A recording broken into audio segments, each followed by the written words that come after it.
Hi everybody, this is Anne. Potters are always looking for innovative ways to improve their efficiency, their craftsmanship, and their speed. As such, there are a lot of companies out there creating clever tools and devices to help us in our search to make the better pot. Recently, someone sent me an image of someone using a sort of plastic pen to apply their underglaze. I did some research and found several types of these instruments available, ranging from inexpensive to a bit more pricey. I thought I'd purchase several of them, test them for you, see if they work as advertised and are worth the extra expense. Then I'll show you how I use them to create a cute bunny dish. Now here are our contestants. This is the Passler Underglaze marker. It comes one pin in a pack, but it also contains interchangeable tips, one blunt tip and two tapered felt tips. The cost is around $15, which I consider a bit pricey, especially since I can't figure out a way to refill the cartridge once the underglaze is used up. Next is the Aquaflow brush pen that cost about $5.50. This pen was not really designed for underglaze specifically, but has a calligraphy brush feel meant for use with ink and watercolors. Mine came with two empty pens in the pack. The bristles have different levels of hardness. The third pen I'll be using is from a company named Anenloo. It comes already filled with underglaze in a nice 5-inch sized plastic container. The package came with two pens. They both have the same size blunt type felt tips and a snap-on cap protecting them. They'll sell between $7.50 and $10. Let's start with the Passler Underglaze marker. To use it, they recommend shaking it first. You can see that the pen has already been primed for use, but typically right out of the box, the felt tip will be a white color. To prime it, you use the specially fitted chamber at the end of the cap so as not to damage the pointed tip. You insert the felt tip into it and press down so that the tip dips back into the underglaze and it starts to flow to the point. I'll start with a simple line.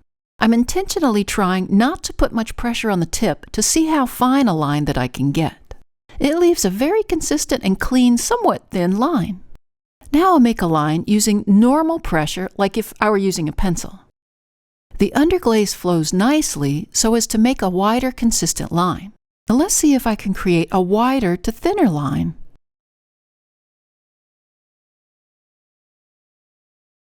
That looks great, and I haven't had to reprime it yet. Now for the Aquaflow brush pen. I filled the cartridge by hand with a watered-down black underglaze. I had to test the flow to find the sweet spot where it would come out easily, but still was not runny. The end of the pen is a synthetic bristled brush. When you twist them, they come to a fine point. As the brush tip of the pen doesn't work like the felt tips, the plastic barrel of the pen has places on the side labeled push, where you can squeeze drops of the underglaze so they absorb and flow down to the tip. I like the feel of this pen. It fits nicely in my hand. Now let's see how thin that I can make the line. I'll use a small amount of pressure. Not quite as consistent a line as the Passler, but nice. Let's put a little more pressure on the tip. I get a nice thick line, and like a brush, as the underglaze is used, the line gets lighter. I have to get the hang of pressing on the barrel to reload it. Now let's make some calligraphic marks. Nice, but again I need to learn how to coordinate using it and loading it.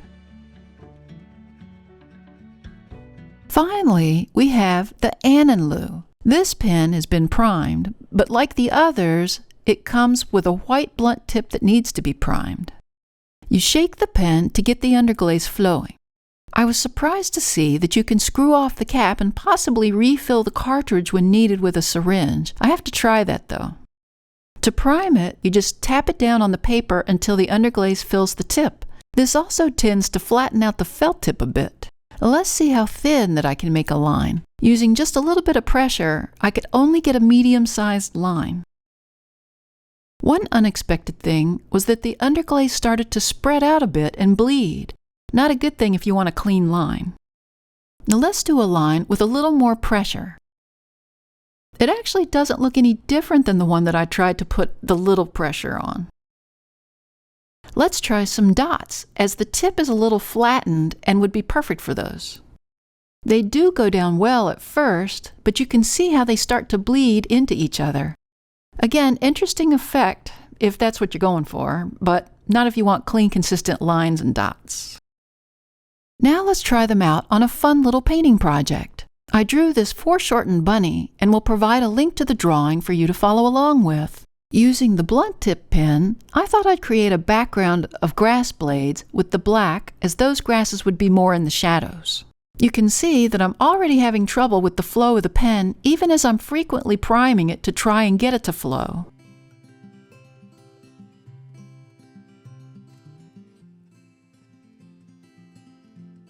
Let me switch to the other Anenloo pen to see if it makes a difference. I shook it really well, then primed the tip against the table.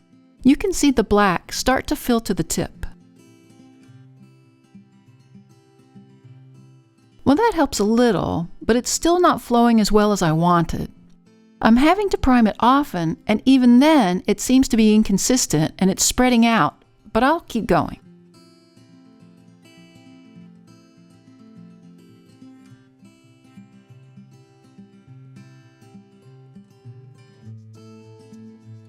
Once I had enough grass blades for the background, I wanted to add a few grass blades to the foreground. I used a paddle blade tool and lightly scraped off straight lines over the top of the background blades all the way down to the white clay.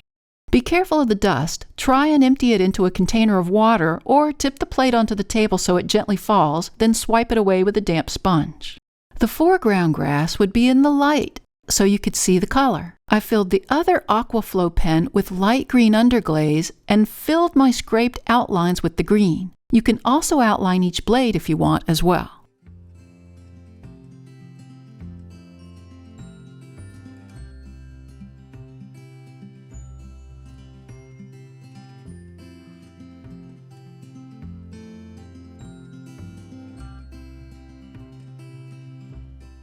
Time to add my bunny. I turned over the bunny template and blacked the back with the graphite of the pencil.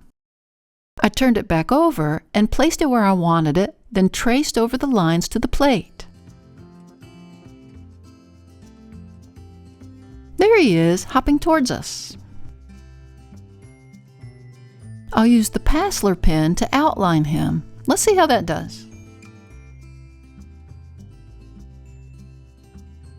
It takes a little practice to try and keep my lines as thin and consistent as I can. Notice that the underglaze is flowing nicely from the pen and I haven't had to reprime it like the Anenloo.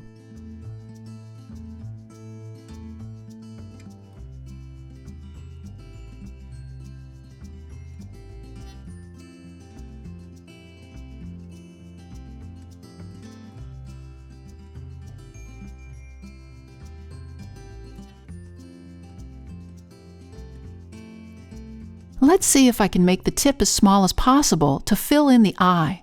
I'm trying to keep the tip at a 90-degree angle. I also wanted to do a little background shrubbery behind the grass. I penciled in a clump along the plate border, but behind the grass. I thought I'd also use the Passler to outline the plate at the rim and frame it up. Now I'm going to make this scene full color. I painted a little watered-down blush underglaze in the ears and to the bunny's more shadowed areas. For a deeper shadowed area, I thought I'd use baby blue in conjunction with the pink to purple it up a bit.